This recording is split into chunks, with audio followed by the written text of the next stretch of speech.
So I'm going to ask you maybe to start with Marcus at the left-hand side, really to give us just 2 short minutes from your perspective, a little bit about yourself and your company, but perhaps more importantly, what you feel about the question of who is best placed to win.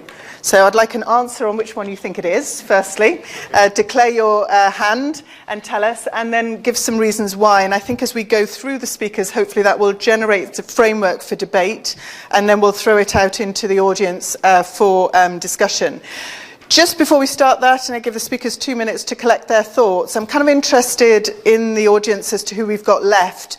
Can we just have a quick show of hands between people who are representing large organisations and people who are representing small organisations? So let's start with the large.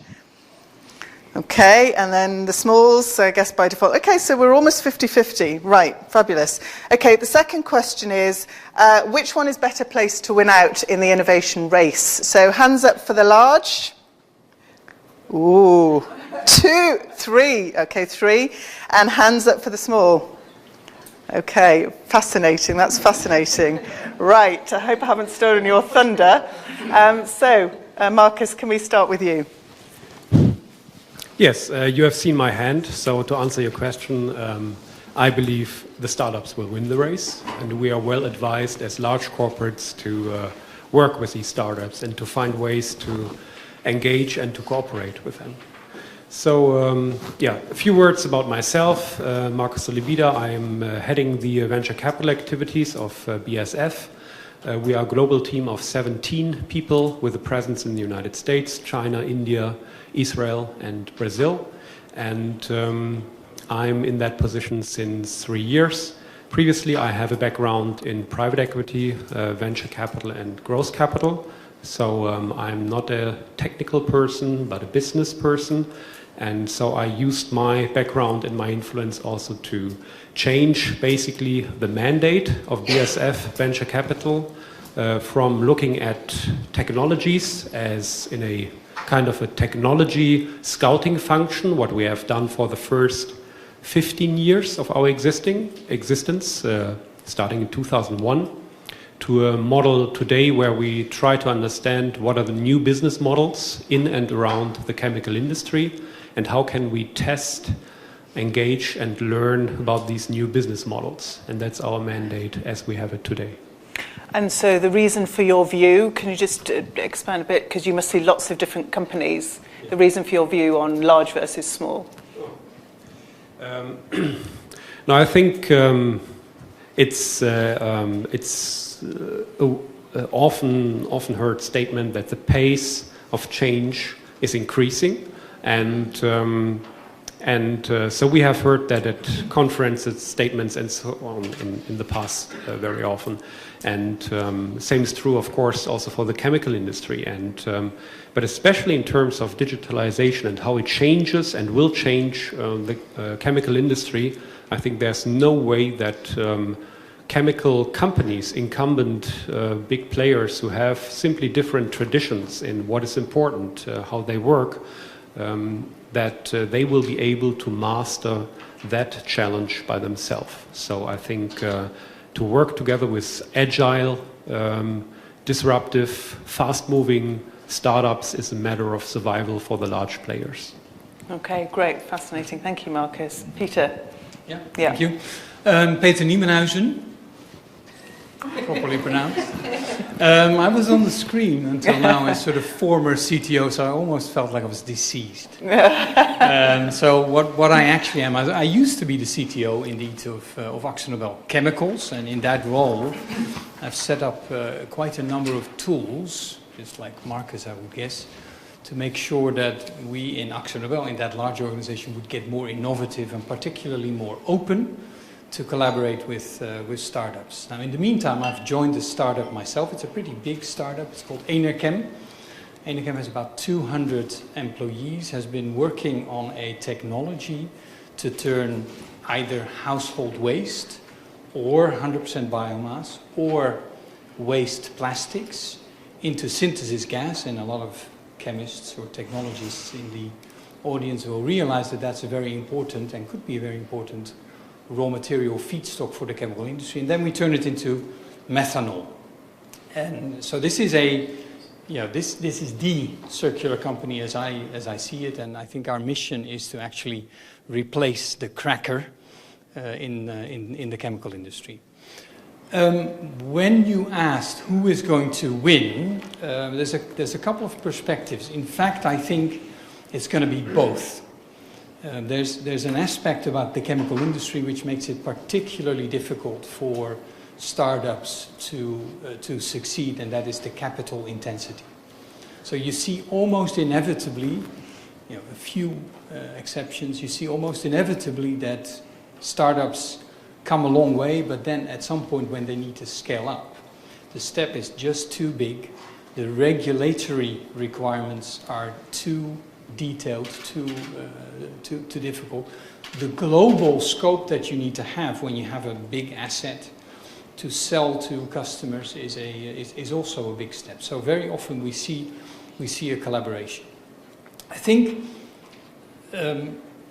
I don't see the chemical industry as particularly innovative. In fact, I've had quite a few conversations with people in venture capital, for example, who said, "How can this be? Why is there not much more innovation in that industry?" And I think it has to do with the value that we are generating. So we've been very successful, which immediately means, oh, okay, if I'm so successful, why do I need to change? I think there's not a lot of pressure as of yet. We can be very innovative, I'm pretty sure. We have all the capabilities, and if we rack up the pressure for circularity, for sustainability, to deal with climate, to go, non-fossil, to go away from gas, to go away from oil, we can be incredibly innovative. So that's the good news, but the bad news is, we've been working on petrochemicals, incremental innovations for 25 years. We're darn good at extracting value out of petrochemistry, and you're not going to see people who are so tied to an asset base that they've built that is very expensive. You're not going to see them jump very quickly to the next wave.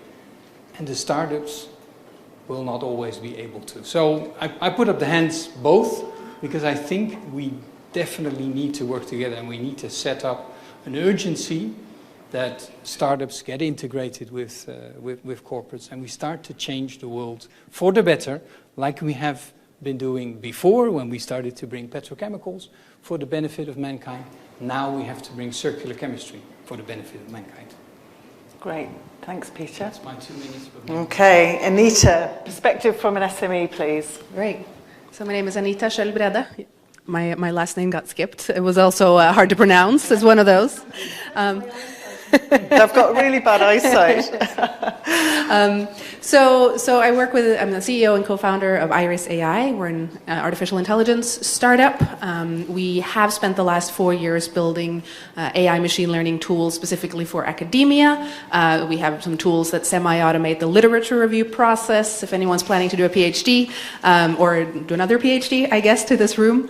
And so we can reduce the time to do that by about 80%. Now we're taking the same core engine and training it specifically into the chemical field. So building tools that allow you to automatically extract any piece of key data from a patent and put that into a knowledge graph or an Excel sheet. And we have a tool, or we're developing a tool that allows you to go, here's my compound or my molecule, here's the properties, here's known application areas, what other application areas might be described in literature, and we can scan scientific papers, patents, internal databases, whatever, what have it, and help you find those descriptions of alternative applications, and a range of other tools like that. So that's what we're doing. In terms of the company itself, 4 years old, about 15 people, just to give you a little bit of scale, because we're also at a different stage in the startup.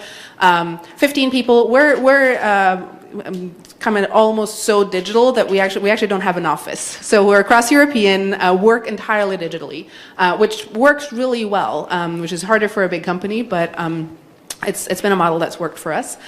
More things I should say about the company? I think that's it. Happy to answer. And which side of the fence are you on? Yes, I'll get to that why? part. Yeah. So For me, it's a question of like define winning, right? So let's say that you take 1,000 startups and 1,000 innovation projects in big companies, and you look at it from kind of a 5-year and then maybe a 15-year perspective. I think short term, like 5 to 10 years, I mean, it's definitely going to be the big companies that make the most money, right? Because the startups are going to run out of cash, they're going to go bankrupt, and so short term incremental innovation, definitely, you know, the big companies that are winning. Like Henkel said yesterday, well, we know how to take a 10 million, like to take any project and make $10 million off of it. A startup can't do that, right? But then comes the $100 billion projects, the one that have the potential to absolutely change the industry or the field.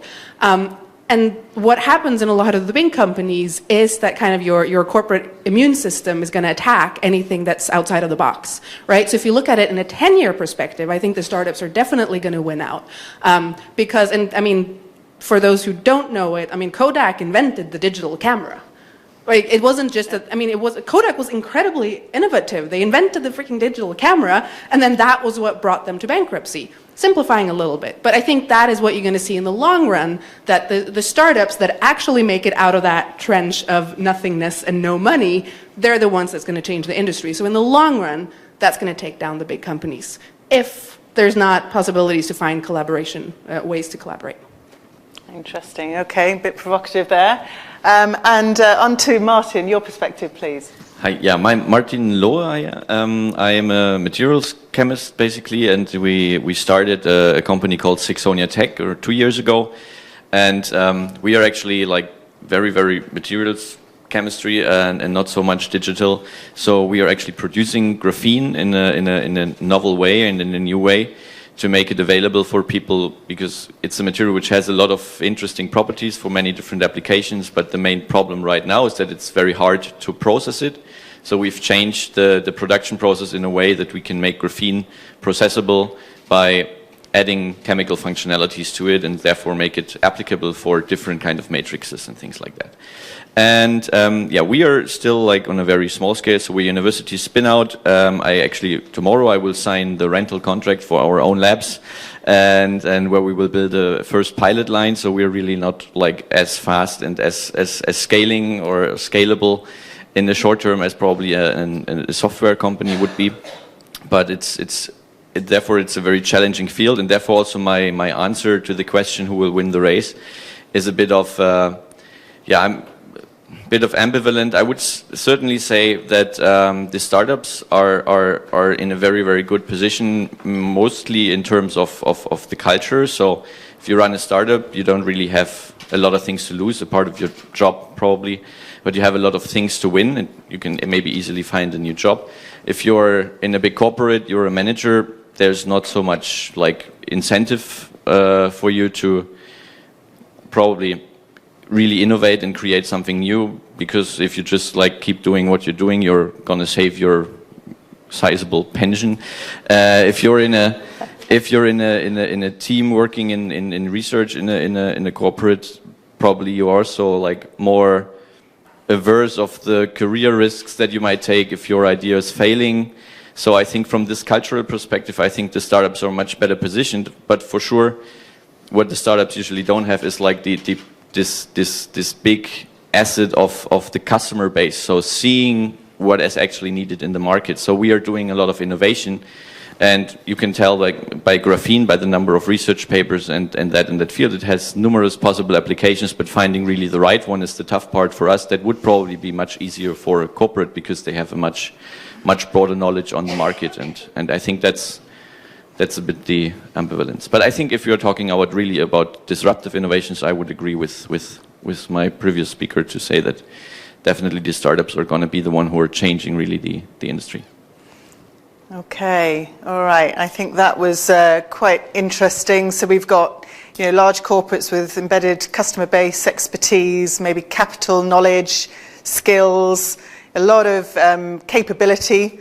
But on the other side, we've got culture, diversity, maybe ease to move quickly, pace, and a bit of creativity and lack of maybe even respect for corporate cultures, or it's just not an issue. So interested to throw it out to the audience in terms of perspectives, maybe some challenges there, considering we've got quite a lot of large companies in the room. Would anybody like to comment on your perspective on some of the things that have been said here, or add something to the mix? Do you believe what the speakers are saying? People in the large corporates, do you feel that there's a sense of inertia sometimes in your organizations, or do you feel that's actually changing? What are the drivers? Are you being incentivized by senior management to look at different ways of operating? I mean, we've heard examples, I think, through some of the speakers today, that there are changes afoot, but is it quick enough? Is it fast enough? Is it agile enough? Anybody like to give me some perspectives? Anybody on this side of the room? Jane, go on, go for it. So just one comment. I mean, we are starting as, thank you, as at Covestro, we are working with startups. We're doing more and more of that. I was talking to our venture capital guy recently, and he had asked me, we were talking about a particular startup. He said, would we want to acquire them? And my response was, no, we will ruin them. And I'm wondering, kind of from your perspectives, how do you see actually being acquired by a large chemical company or something like that? How do you see that as far as your business model? Is that the objective, or yeah? From my experience, and this is my 5th startup, so I have a few different startups experiences. From my perspective, it really depends on your starting point from when you start the company. It depends on where you're at when you get an acquisition offer. So, I mean, there's definitely, especially in AI machine learning, if you look back kind of a year, 2 years ago, there was a lot of startups who just started building some really cool tech, not really with an end user in mind, not really with kind of a revenue model in mind, but just build some cool tech, get acquired, done. Right? And there's definitely a lot, that is a strategy. That is a strategy for building something of value, get acquired, check in the mail, go start your next company. So for some people, that is, and then you don't really care what happens to your technology, to your baby. You're less attached to your baby. And then it depends. For me personally, with this company, our ultimate goal is to build an AI researcher. We started the company after a prompt of how can you positively impact the lives of 1 billion people in a decade. And that's what we started. We're an impact company. We're financially minded. We have a business model, but we're an impact company. All of our investors are impact investors. We're in this for the long run. The only way I see us selling the company is if we are in kind of incredible hardship and see no way out, and we would get an acquisition offer at that point. Maybe we would consider it for the well-being of our employees. For me, that's the only reason I see to sell the current company I'm building. But I think there's also value to, getting some cool tech. If finding that I'm not speaking for you, that was not, but if it's we've built this really cool piece of technology, and we see that we're going to have problems scaling without attracting sufficient revenue, and we can't venture capital, and we can't really do that because of the industry we're in, and we get an acquisition offer, that might be the best way to get it into practice. But then it's, I think, an entrepreneurial team being acquired into a large organization that doesn't have that company culture, it's going to be painful. I know that my CTO would never be happy in kind of a big corporate, and I can speak for myself too. I don't think I'm employable. So I think buying me would be a really bad idea.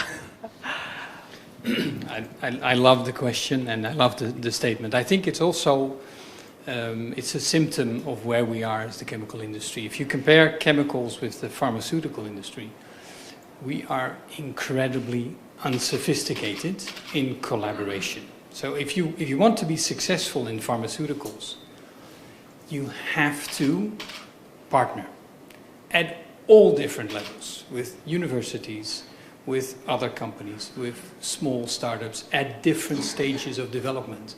And even such a question, I'm sort of wondering who that venture capitalist actually is. That's not a question that you would typically ask. It's about how do we generate value together. But I recognize it, because it's the same thing that I was being asked when we were starting a startup challenge, and people would come to me and say, okay, so we're going to buy those companies? No, we're not going to buy. We're going to see how we can create value together. But the industry is the industry as a whole, and of course there are exceptions, and I'm sure, Marcus, that your team in BASF is one of those exceptions, but is so unsophisticated in how we do this. And the reason probably is that we don't really have to do it to continue to earn quite a bit of money. As pressure builds, sustainability, circularity, climate, fossil mandates for using circular amounts of feedstock in chemicals, in plastics, in aviation fuels, we're going to have to learn how to do this, because if we don't capture, if individual companies don't capture the technologies that are out there, integrate that, you will have an asset making polyethylene, but you don't have the bio-based feedstock.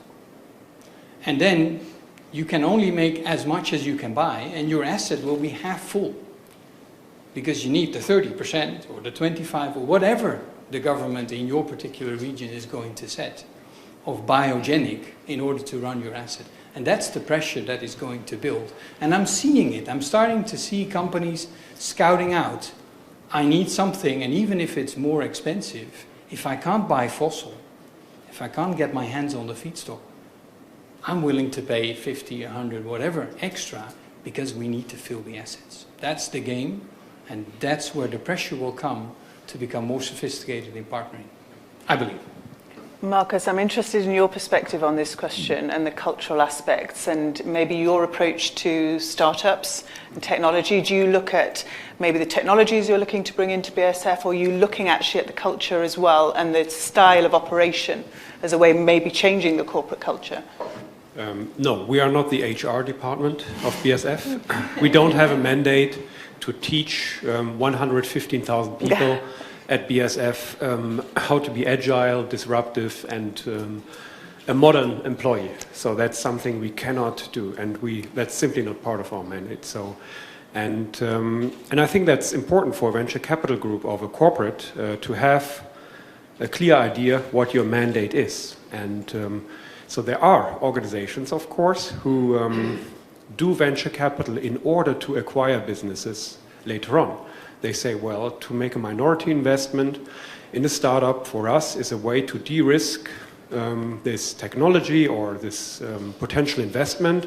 And after 18 or 24 months, we know exactly if we want to buy this company or not. So, and some companies like Cisco or Intel, it's their business model of being a corporate venture capitalist. But there are, of course, different models, what corporate venture capital can achieve.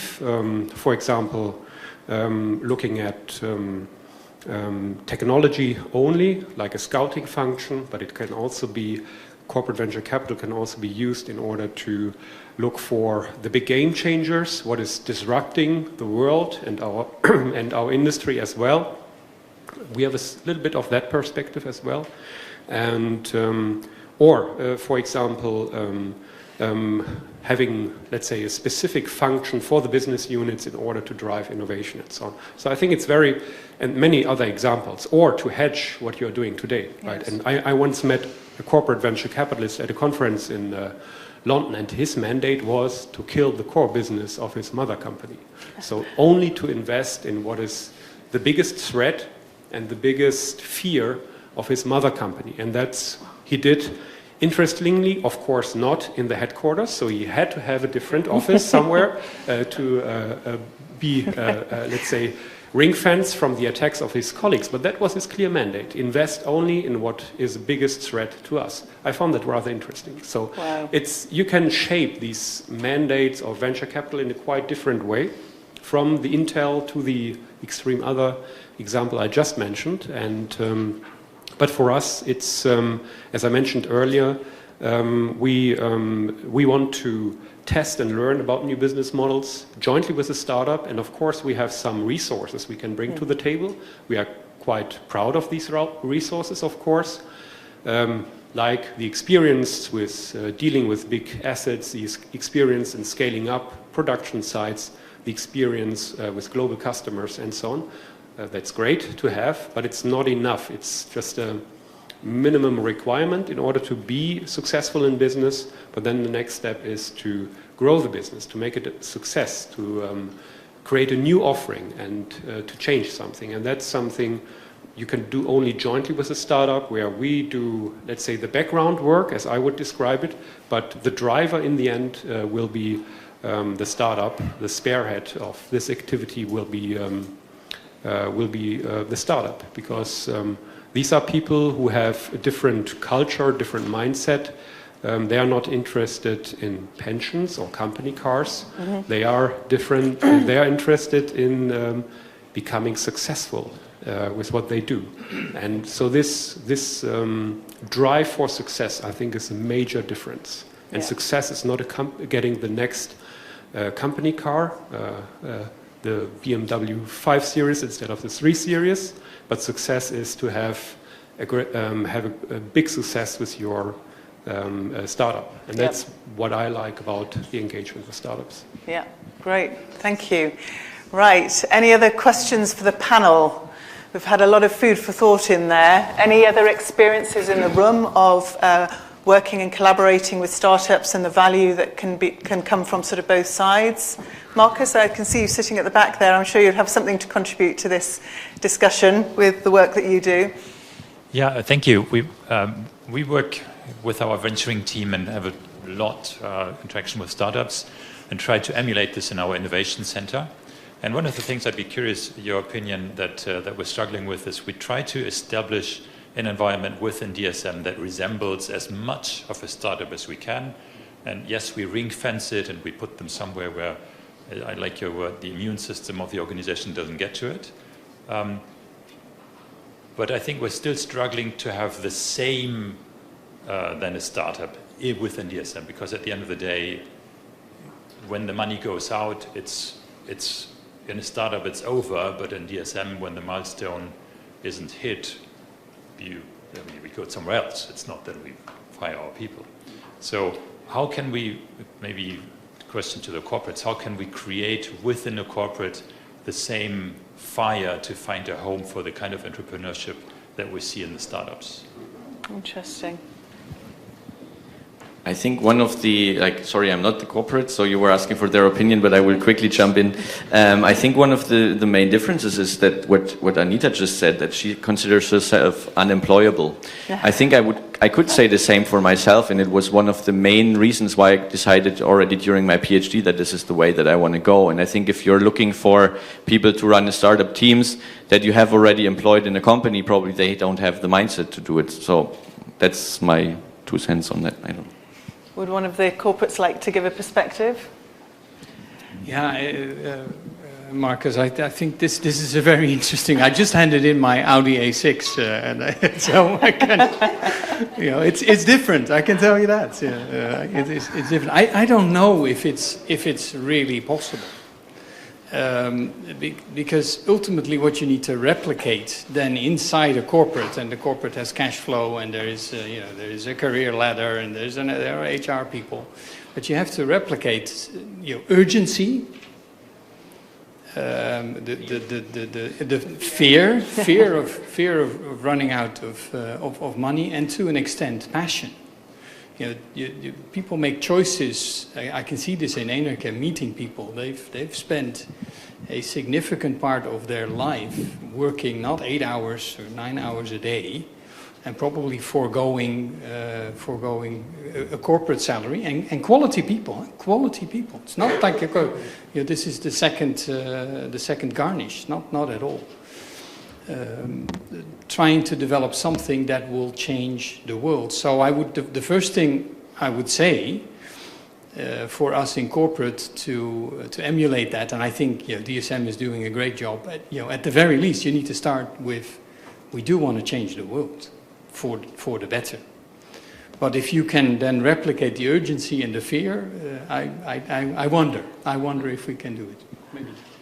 If I add a perspective as well, let's say, so we're a digital company, so we're always going to be slightly smaller than your average chemical corporation. But like, my perspective is that if we really make it big, like if we, you know, get to that, you know, 100 million, a billion, whatnot, and have, you know, a few hundred, a few thousand people, and really kind of, okay, we've made it, then we are no longer a startup. And we are no longer going to be able to do what we do now, right? And so, which is like kind of the whole, you know, the innovator's dilemma by Clayton Christensen. If you, I'm sure some of you will be familiar with it. The problem is that once you've innovated so well on a disruptive level that you're global leaders, you're no longer going to be able to do that again.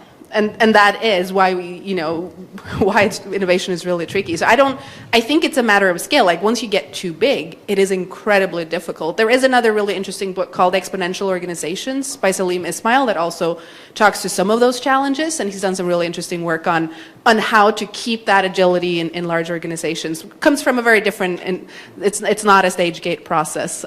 Let's put it like that. Marcus, final word from you. Yeah. No, I can add some own experience to your question directly. Is it possible to create an environment within DSM or BASF where people become entrepreneurs suddenly? And we started such a project 2 years ago.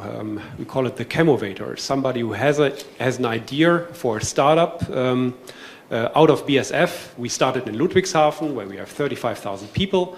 And we said, well, let's try. It's an experiment. Somebody who has a business idea out of his day-to-day business or outside of his day-to-day business, and he wants to start something, we will provide him a protected space where he can work and develop his business idea.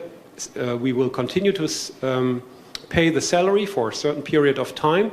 But then, at the end, there must be a decision. Either this is the person goes back to BASF, or he will spin off and start his own company. So after 1.5 years now, and we have 12 spaces for 12 teams in that Chemovator, and we expected that it would take some time to fill all 12 spaces and so on. It went much faster than we thought. The demographics of the people who are the venture team founder are much different than expected. It's not the 28 or the 29-year-olds. It's the 44 or the 48-year-old people who have an interest to start something new, to be an entrepreneur. So it's fully booked now, the Chemovator. And we are now under pressure to discuss with these startups the terms for their spin-offs. So they want to leave, and we have to let them go, and we must be happy to reduce ourselves to the position of a minority investor and not just let them go. But for us, I would say it's a very positive experience to see that, for us, I would say you just have to try. If you offer such an environment, you will suddenly see that there is potential for people willing to become an entrepreneur, maybe if they have been the typical employee for 10, 12, 15 years of their life already, but it's not too late. These people, there are still many people who say, well, I'm now not heading for retirement, to just doing the next 10, 15 years which are necessary to get there, but I want to do something else. I want to create something. I have a passion for my idea, which I'm carrying around already since years. And so we try to create this protected space for these people, and so far it seems to work. Final comment. Yeah. So I wanted to support your observation. So when we started Imagine Chemistry and trying to get chemistry ideas for specific challenges that we have in AkzoNobel, we had a similar observation in terms of the demographics. That you sort of expect, even if you don't really think about it, that it is a millennials game. And we found the spread all across the age groups. And it also is an industry characteristic, because to do chemical work requires quite a bit of expertise and quite a bit of experience to then find, hey, there's an opportunity here, my company is not is not jumping into that space, and why shouldn't I do that myself? So we should keep our antennas up that the innovators may come from in unexpected places. Yeah, fascinating. Yes. Can I add a fun fact? Yeah, fun fact, a final fun fact Final from fun Anita. fact. Yeah. So the average age of the successful first-time entrepreneur, not just in chemicals, but everywhere, is 44. Wow. So the fact that like the successful entrepreneur is like early 20s and a dude is just wrong. She's a middle-aged woman. So there's Well, the gender stereotypes unfortunately Yes. still plays a role, but like Yeah, yeah. 44 is the average age. So it's not about getting 20-something millennials in. It's a very much more nuanced picture at large, also in Silicon Valley. There's hope for us all. I think on that note, can you thank our panel speakers, Marcus, Peter, Anita, and Martin?